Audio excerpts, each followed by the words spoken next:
Kamusta na po kayo mga kapatid? Ano na po ang balita po sa inyo ngayong araw? Hindi lang ako nakapag-vlog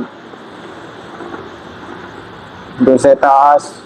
Palagi lang makikita niyo ang vlog ko dito lang sa baba. Bukas naman, pupunta ako sa Sampaloc para magsamba. Yun lang, kailangan ko nang gawin na naman obligasyon ko bukas. Pero hindi lang ako sigurado kung makakasama ako sa bantayan kasi uuwi pa ako papunta dito eh. Baka magsamba lang ako, tapos baka mag-date sa kami nila Kamarben, Karenold at Kare. Baka di mo na ako makakasama sa pagbantayan. Kasi nung nakaraan, napuyat talaga ako eh. Babawi na lang ako pag manisteno na ako mismo sa Sampaloc. Para malapit naman ng kapuwi ko.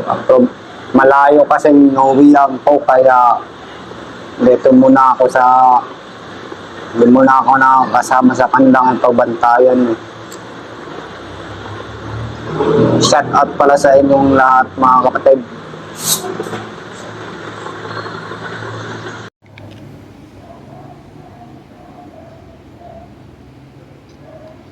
Buwan na naman, may buwan ngayong araw. Tapos na kami sa taas. Bote, hindi sila nagtataka ngayon doon sa bahay kung bakit ako hindi na nagbibigay. Magbibigay lang talaga ako doon sa bahay pag doon ako nakadistino na umuwi. Sa ngayon, hindi lang muna ako magbibigay habang hindi pa ako doon umuwi sa bahay. So, katulad ng dating ginawa ko.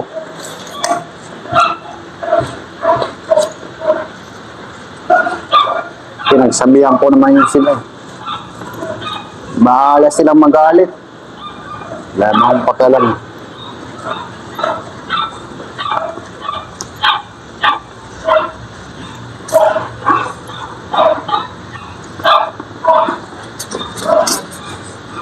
Bahala sila bakit nagtaka sa akin.